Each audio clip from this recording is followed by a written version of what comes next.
ஸ்ரீசக்கர வரதாச்சாரியம் சுத்தசத்வ குருத்தமம் ஸ்ரீநிதிம் ராகவம் வந்தே he அபார கருணாகரம். கவசம் connect நேயர்களுக்கு நமஸ்காரம்.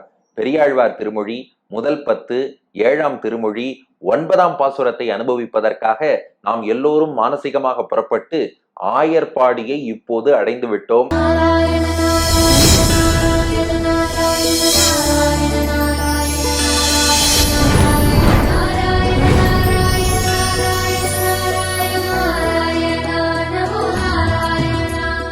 பெரியாழ்வார் யசோதை, எதிரிலே குட்டி கண்ணன்.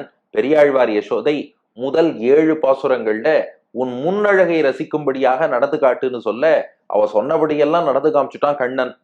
போன 8ஆம் பாட்டுல உன் பின்னழகை காண வேண்டும், உன் பின்பகுதி பக்கவாட்டுல அழகா அசையக்கூடிய அழகு, அதை நான் கண்டு ரசிக்க வேண்டாமா? அதனால கிருஷ்ணா இன்னொரு முறை இங்கிருந்து அங்கு நோக்கி பின்னே இருந்தபடி நாங்கள் ரசிக்கும்படியாக எங்களுக்காக, உன் ரசிகர்களான உன் பக்தர்களுக்காக நடந்து காட்டுன்னா கிருஷ்ணன் கோச்சுனுட்டான். போன ராமாவதாரத்திலையும் இப்படித்தான். எங்க அப்பா தசரதன் இருக்காரே, வா போகு வாயின்னம் வந்தொரு கால் கண்டு போ. தசரதன் சுமந்திரன்கிற மந்திரியை அனுப்பி ராமனை கூட்டுன்னு வாம்பாரான். சுமந்திரன் ராமனை அழைத்து வருவார். ராமன் வருவான் தசரதன் முன்னாடி, வந்து விழுந்து நமஸ்காரம் பண்ணுவான். சொல்லுங்கள் தந்தையே, கட்டளை இடுங்கள்மா. ஒன்னும் இல்ல ராமா, உன்னை பார்க்கணும் போல இருந்தது, போயிட்டு வான்றுவாராம். ராமன் திரும்பி போவான். வாசல் வரைக்கும் போனதும் ராமா திரும்ப வாம்பான் தசரதன். மீண்டும் வருவான் ராமன், தசரதனுக்கு நமஸ்காரம் பண்ணுவான். கட்டளை இடுங்கள் தந்தையேம்பான். ஒன்னும் இல்ல ராமா, பார்க்கத்தான் கூப்பிட்டேன், போயிட்டு வான்றுவான். திரும்ப போவான் ராமன்.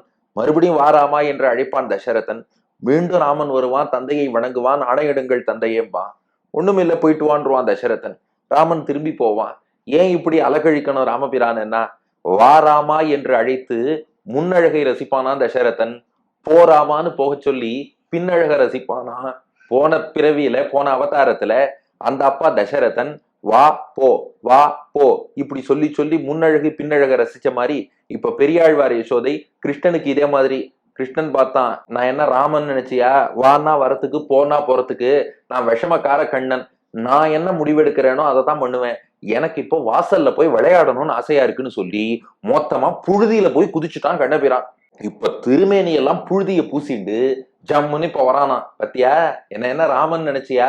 நான் விஷமக்கார கண்ணன், பார் புழுதியோட வந்திருக்கேன் பாருங்கிறான். அதை பார்த்துட்டு பெரியாழ்வார் யசோதை பாடுவதுதான் 9வது பாசுரம். வாருங்கள் முதல்ல பாசுரத்தை அனுபவிப்போம். வெண்புழுதி மேல் பெய்து கொண்டு அலைந்ததோர் வேழத்தின் கருங்கன்று போல் தென்புழுதி ஆடி திருவிக்கிரமன் சிறு புகற்பட வியர்த்து ஒன்போது அலர்கமல சிறு கால் உரைத்து ஒன்றும் நோவாமே தன் போது கொண்ட தவிசின் மீதே தளர்நடை நடவானோ. வெண்புழுதி மேல் பெய்து கொண்டு அலைந்ததோர் வேழத்தின் கருங்கன்று போல் தென்புழுதியாடி திருவிக்கிரமன் சிறு புகற்பட வியர்த்து ஒன் போது அலர் கமல சிறு கால் உரைத்து ஒன்றும் நோவாமே தன் போது கொண்ட தவிசின் மீதே தளர்நடை நடவானோ. பெரியாழ்வார் யசோதை சொல்றா, என்னடா இது, நான் உன்னை நடக்க சொன்னா நீ விளையாடுறேன்னு குறுக்க போய் 1 செகண்ட் தான். கிருஷ்ணனெல்லாம் விட்டா விஷமந்தான். என்ன பண்ணி வச்சிருக்கான்? ஒரு யானை எப்படி மண்ணு புழுதி எல்லாத்தையும் மேல எடுத்து அப்பிக்குமோ, இந்த மாதிரி போய் மண்ணுல விளையாடி மண்ணை அப்பிண்டு வந்து நிக்கிறியடா, உன்னை என்னதாண்டா பண்றது? பெரியாழ்வார் யசோதை சொல்றா, வெண்புழுதி, யானை என்ன பண்ணுமா? வெள்ளையான புழுதி, யானையின் நிறம் கருப்பு இல்லையா, அதனால அது மேல புழுதியை எடுத்து வாரி கொட்டிக்கும் போதும் என்ன பண்ணுமா? நல்ல வெளுப்பான புழுதியா எடுத்துக்குமா. ஏன்னா அந்த கலர் காம்பினேஷன்ங்கிறது பரபாகம், கான்ட்ராஸ்டா நன்னா இருக்கணும் இல்லையா. கருப்பு யானை வெள்ளை புழுதியை எடுத்து மேல பூசிக்குமா. அப்படி வெண்புழுதி, வெள்ளை நிறம் கொண்ட புழுதியை மேல் பெய்து கொண்டு, பெய்து கொண்டுன்னா எடுத்து இப்படி தெளிப்பதுன்னு அர்த்தம்.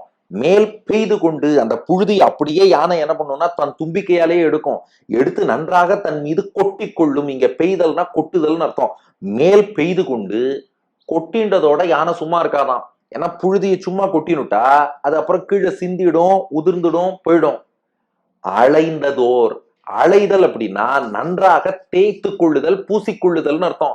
இதுல 2 வார்த்தைகள், 2 வினைச்சொல் வர்பு இருக்கு பாருங்க. மேல் பெய்து கொண்டு, பெய்து கொண்டுன்னா முதல்ல இப்படி தெளிக்கிறது, மேலே கொட்டுவதுன்னு அர்த்தம். அலைதல்னா அதை நன்னா அப்பி தேய்ச்சி விட்டு என்னதான் பின்னாடி தண்ணீர் ஊற்றி அலம்பினாலும் கூட அழுக்கு போகாதபடி நன்றாக தேய்த்து விட்டு விடுமா. சிலதெல்லாம் சொல்றோம் இல்லையா, சில கரையெல்லாம் பட்டா உடனே தண்ணீர் விட்டு அலம்பிடணும்.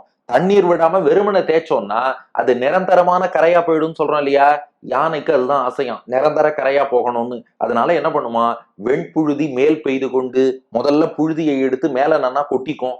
அலைந்தது அதை நன்றாக தேய்த்து அப்பிக்கொள்ளும். என்ன பண்ணாலும் போகாத அளவுக்கு யானையே, பழமொழி சொல்லுவாளே யானை புழுதிய வாரி கொட்டிக்கிறதுன்னு, அப்படி அலைந்ததோர் வேழத்தின் கருங்கன்று போல். கிருஷ்ணா நீயும் அப்படித்தாண்டா பண்ற. ஓர் ஒப்பற்ற ஒரு வேழத்தின் கருங்கன்று போல், ஒரு யானையினுடைய கருப்பு யானைக்குட்டி மாதிரி இருக்கியே. வேழத்தின், வேழம்னா யானைன்னு அர்த்தம், கரும் கன்று யானை கன்றுனா யானைக்குட்டி, குட்டியான மாதிரி இருக்கானா கிருஷ்ணன்.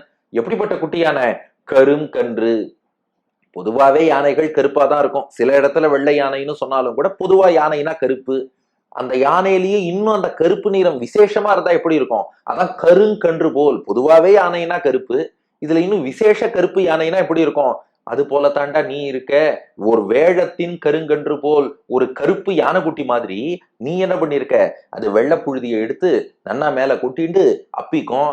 நீ என்ன பண்ண, தென் புழுதி ஆடி. தென் அப்படின்னா தெளிவானன்னு அர்த்தம். தென் புழுதினா தெளிவான புழுதி. அது ஒருத்தர் கேட்டாரு, புழுதியில ஏதாவது தெளிவல்லாமா இருக்கும் அப்படின்னா அதுல ஒரு சின்ன ரசம் இருக்கு. தெளிவான புழுதினா பார்த்தாலே தெளிவா தெரியறது இது புழுதின்னு. இவன் வேணும் தான் போய் அப்பன்னு வந்திருக்கான். சில இடம் நமக்கு தெரியாது, அழுக்கு இருக்கு, சேறு இருக்கு, புழுதி இருக்கு, தெரியாம போய் அப்பிப்போம். இல்ல, தென் புழுதி தெளிவான புழுதி அப்படின்டான். இன்னொரு அர்த்தமும் பெரியவர்கள் காட்டுறா.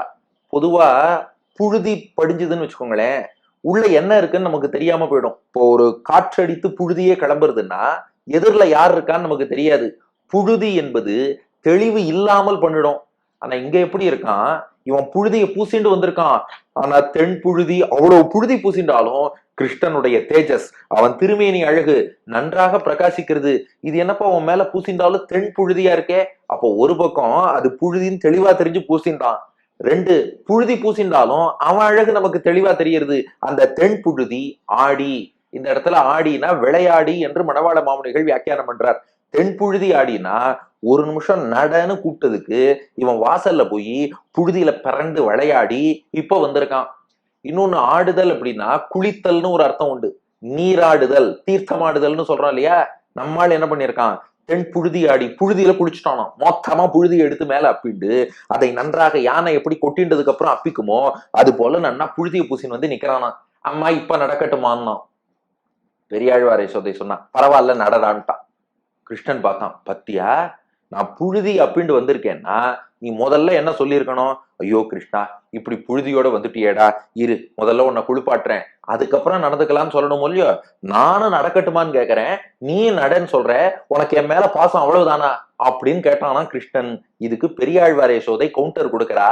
தென் புழுதியாடி திருவிக்கிரமன், ஏண்டா உங்க அம்மா நான் இன்னும் 2 தடவை நடன்னு சொன்னா என்கிட்ட இவ்வளவு வழக்கு பண்றியே. திருவிக்கிரமன், திருவிக்கிரம அவதாரம் ஞாபகம் இருக்கா. விக்கிரமம்னா நடத்தல், அடி வைப்பு, ஃபுட் ஸ்டெப்னு அர்த்தம். விக்கிரமன்னா 3 அடி வைப்புகளை உடையவன். ஏண்டா அந்த இந்திராதி தேவர்களுக்கு அவ ராஜ்யத்தை மகாபலிட்டேந்து மீட்டு கொடுக்கணுங்கிறதுக்காக கல்லு முள்ளு காடு மேடு எல்லாத்திலையும் திருவடி வைத்து அளந்தாயே.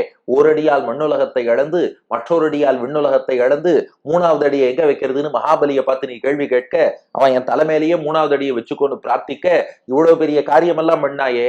ஏண்டா நான் உன்னை மண்ணுக்கும் விண்ணுக்குமா நடக்க சொன்னேன்.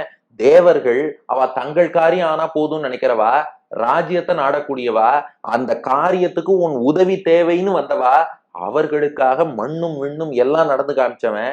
எனக்கு ஒரு 4 அடி அப்படி நடந்து போ, பின்னழக ரசிக்கிறேன்னு சொன்னா எங்கிட்ட நீ வழக்கு பண்ணலாமா. தென் புழுதி ஆடி திருவிக்கிரமன். பாருங்க, பெரியாழ்வார் எந்த ஒரு வார்த்தையும் தேவையில்லாம பயன்படுத்த மாட்டார்.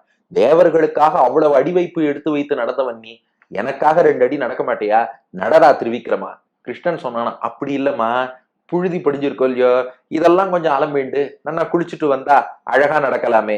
பெரியாழ்வாரை சொல்லி சிரிச்சாலாம், டேய் புழுதி படிஞ்சாலும் நீ இன்னும் அழகா இருக்கடா. திருவிக்கிரமன் சிறு புகற்பட வியர்த்து, உன் திருமேனியில வியர்வை வேற வருது, ஆனால் இந்த புழுதி, புழுதியோடு சேர்ந்து வியர்வை எல்லாம் வியர்த்தா என்ன ஆறுதான், சிறு கொஞ்சம் புகற்பட, புகர்னா ஒளி தேஜஸ் பொலிவுன்னு அர்த்தம். புகற்படனா ஒளி இன்னும் கூடுறது. சிறு புகற்பட ஏற்கனவே நீ நல்லா தேஜஸோடு பிரகாசிக்கிற, வியர்வை வேர்த்து அத்தோட புழுதியும் கலக்கும் போது உனக்கு தேஜஸ் குறையலடா. நமக்கெல்லாம் சாதாரணமாவே முகம் டல்லா இருக்கும், இன்னும் வேர்த்து வேற போயிட்டோம்னா சுத்தம் அவ்வளவுதான். ஆனா கிருஷ்ணனுக்கு எப்படின்னா புழுதி எல்லாம் பிண்டு வேர்த்துண்டு வந்தா முத்து முத்தா வேர்க்கிறது, புழுதி எல்லாம் நட்சத்திரம் போல பிரகாசிக்கிறது. ஐயோ அதுவே அழகாதாண்டா இருக்கு. அதனால சிறு புகற்பட இன்னுமே கொஞ்சம் புகர் கூடி எடுத்து, இன்னுமே பொலிவு கூடி எடுத்து, அப்படி வியர்த்து இவ்வளவு அழகா இருக்கும் போது நீ நடக்காம இருக்கலாமா? நீ நடந்து வரணும்டா. இந்த வியர்வையோடும் புழுதியோடும் நீ நடக்கக்கூடிய அழகு, யானை புழுதியோடு நடந்து வந்தாலும் நன்னா தானே இருக்கும். அதனால நீ நடந்து வா, நான் பார்த்து ரசிக்கணும் அப்படின்னா பெரியாழ்வார் யசோதை. கிருஷ்ணன் சொன்னா, அப்படி இல்லம்மா, நீ சொன்னதுக்காக 8 பாட்டு வரைக்கும் நான் ரொம்ப நடந்துட்டேன். நடந்து நடந்து எனக்கே கால்லாம் வலிக்கும் போல இருக்கு, மறுபடியும் நடக்க சொல்றியேன்னா. பெரியாழ்வார் யசோதை சொன்னா, என்ன தேவர்கள் நினைச்சியாடா? பொங்கும் பரிவே வெடிவெடுத்த உங்க அம்மாடானா? நான் என்ன உன்ன அந்த கல்லிலும் முள்ளிலும் காட்டிலும் மேட்டிலும் நடக்க சொல்லுவேன்னு நினைச்சிட்ட பாத்தியா? என்ன நீ தப்பா புரிஞ்சுனுட்ட பாத்தியா? கொஞ்சம் கீழே பாருடான்னா. குனிஞ்சு கீழே பார்த்தான் கிருஷ்ணன். பெரியாழ்வார் யசோதை கிருஷ்ணனுக்காக ஒரு மெத்தை போட்டு வச்சிருக்கானாம். இந்த மெத்த மேலதான்டா உன்னை நடக்க சொன்னேன். இந்த கல் தரையில, கரடு முரடான தரையில உன் காலடி வைத்தால் அதுக்கு முன்னாடி என் மனசு வலிக்காதா? உன் சேவடி செவ்வி திருக்காப்புன்னு பாசுரத்தை தொடங்கின நான் இப்படி உன்னை தரையில நடக்க சொல்லுவேனா? உன் சேவடி செவ்வி திருக்காப்பு, உன் திருவடி அழகுக்கு எந்த குறையும் வரக்கூடாது. நீ தரையில நடக்க கூடாதுடா, மெத்த போட்டு வச்சிருக்கேன், அந்த மெத்தையில் நட. ஒன்போது அலர்கமல சிறுகால் உரைத்து ஒன்றும் நோவாமே. உன் திருவடிக்கு நோவு ஏற்படக்கூடாதுன்னு தானே நான் எப்போதும் கருதி கொண்டிருக்கிறேன். அதற்காகத்தானே உன்னை வாழ்த்தி மங்களாசாசனம் பல்லாண்டு பாடுறேன். உன் திருவடி எப்படி இருக்கு? ஒன் போது அலர் கமல. ஒன் என்றால் அழகான ஒளி வீசக்கூடிய, போது அலர், அலர்னா மலர்ந்தன்னு அர்த்தம், போதுனா பொழுது சரியான காலத்திலேன்னு அர்த்தம். போது அலர்னா சரியான காலத்தில் மலர்ந்த. ஏன்னா அந்த தாமரை பூங்கிறது மலர வேண்டிய காலத்துல மலரணுமா, அது சரியான காலம் தப்பி மலர்ந்தா நல்லா இருக்காதான். அதனால போது அலர் சரியான காலத்தில் மலர்ந்த, ஒன் அழகும் ஒளியும் மிக்கதான, கமல, கமலம்னா தாமரைன்னு அர்த்தம். ஒன் போதலர் கமல அழகான சரியான நேரத்தில் மலர்ந்த தாமரை பூ. அது போன்ற சிறு கால், உன்னுடைய சின்ன கால் இருக்கே, ஒரு அழகான தாமரை மொட்டு உரிய காலத்தில் அழகா மலர்ந்தா எப்படி இருக்கும், அப்படிப்பட்ட சிறுகால். இந்த காலானது உரைத்து, உரைத்தல்னா மிதித்தல்னு அர்த்தம். உரைத்து நீ பூமியை மிதித்து, அதனால கரடு முரடான இந்த பூமியில தாமரை போன்ற திருவடி உரசி ஒன்றும் நோவாமே. எந்த விதமான நோவுன்னா வலின்னு அர்த்தம். ஒன்றும் நோவாமே, உன் திருவடிக்கு எந்த வலியும் ஏற்படக்கூடாது அல்லவா, நோகாம இருக்கணும் அல்லவா. நம்ம தமிழ்ல சொல்றோம் பாருங்க, ஏய் நோகாம பாத்துக்கோன்னு. அப்படி நோவாமே, உன் திருவடிக்கு நோகாமல், உன் திருவடிக்கு வலிக்காமல் நான் ஏற்பாடு பண்ணிட்டேன்டா. என்ன ஏற்பாடு தெரியுமா? பூக்களாலேயே ஒரு மெத்தை பண்ணி வச்சிருக்கேன். தன் போது கொண்ட தவிசின் மீதே. தவிசு அப்படின்னா மெத்தைன்னு அர்த்தம். அது எப்படிப்பட்ட மெத்தைனா, போது கொண்ட, போதுன்னா மலர்னு அர்த்தம். முன்னாடி ஒன் போது, அங்க போதுன்னா பொழுது, டைம்னு அர்த்தம் சொன்னோம். இங்க தன் போது, இங்க போதுன்னா மலர்னு அர்த்தம். போது கொண்ட மலர்களாலே செய்யப்பட்ட. எப்படிப்பட்ட மலர்கள்? தன் போது, தன்னா தன்மை, குளிர்ச்சின்னு அர்த்தம். குளிர்ந்த மலர்கள். ஏன்னா தரை ஒரு பக்கம் சூடா இருக்கு, அதுல நடந்தாலும் ஒத்துக்காது, திருவடி காய்ச்சி போயிடும். கரடு முரடா இருக்கு, அதனால திருவடிக்கு உருத்தும். அதனால உரைத்து ஒன்றும் நோவாமே, கீழே நீ மிதிக்கும் போது வலிக்கவே கூடாது. அதற்காக என்ன பண்ணிருக்கேன்? தன் போது கொண்ட தவிசின் மீதே, குளிர்ந்த பூக்களாலே செய்யப்பட்ட தவிசு என்ற மெத்தை மீதே தளர் நடை நடவானோ. அதனால கிருஷ்ணா, என்ன போய் நீ இப்படி நினைச்சிட்ட பத்தியா? பாடுறா, அழகாக சரியான காலத்தில் மலர்ந்த தாமரை போல் இருக்கக்கூடிய உன்னுடைய சிறிய திருவடிகள் பூமியை மிதித்து வலிக்க கூடாதுங்கிறதுக்காக குளிர்ந்த பூக்களால் மெத்தைய போட்டு வச்சிருக்கேன். அந்த மெத்தை மீது தளர் நடை நடவானோ, நீ தளர் நடை நடந்து காட்டு என்று பிரார்த்திப்பதுதான் 9வது பாசுரம். வெண்புழுதி மேல் பெய்து கொண்டு அலைந்ததோர் வேழத்தின் கருங்கன்று போல் தென்புழுதியாடி திருவிக்கிரமன் சிறுபுகர் பட வியர்த்து ஒன்போது அலர்கமல சிறுகால் உரைத்து ஒன்றும் நோவாமே தன்போது கொண்ட தவிசின் மீதே தளர் நடை நடவானோ. ஏ கிருஷ்ணா, நல்ல யானை வெள்ளை புழுதியை எடுத்து மேல கொட்டி கொண்டு அதை அப்பிக்கொண்டு யானையின் கருப்பு குட்டி நடந்து வருவது போல நீ என்ன பண்ணிருக்க? நல்ல தெளிவான புழுதியை எடுத்து திருமேனியெல்லாம் பூசிக்கொண்டு அதுல விளையாடி தேவர்களுக்காக 3 அடி திருவிக்கிரமன்னு உலகத்தையெல்லாம் அளந்த நீ எனக்காக நடக்க மாட்டேங்கிறியே. உன் திருமேனியில வியர்த்து புழுதி படிந்தாலும் இன்னும் தேஜஸ் கூடிண்டு தானடா இருக்கு. உன் திருவடி தாமரை போன்ற, அப்போது அலர்ந்த தாமரை போன்ற, அழகான தாமரை போன்ற சின்ன திருவடி, அதுக்கு வலிக்க கூடாதுங்கிறதுக்காக அழகான குளிர்ந்த பூக்களால் செய்யப்பட்ட மெத்தையை விரித்து வைத்திருக்கிறேன், அதிலே நீ தளர்நடை நடக்க வேண்டும் என்பது பாசுரத்தின் பொருள். இதற்கு அடியன் வழங்கும் ஆங்கில வடிவம்: as if a black young elephant sprinkling mud and dust on itself and smearing it all over its body, you have just played in the dust and adorned your body with those specks of dust. O Trivikrama, that measured the 3 worlds with your footsteps, even if you sweat, your body shines more and more. I don't want to cause pain to your tender lotus-like feet, which are so soft. So I have spread a mattress made of cool flowers on the floor. Please walk your childish gait on this soft mattress என்பது இதற்கான ஆங்கில வடிவம்.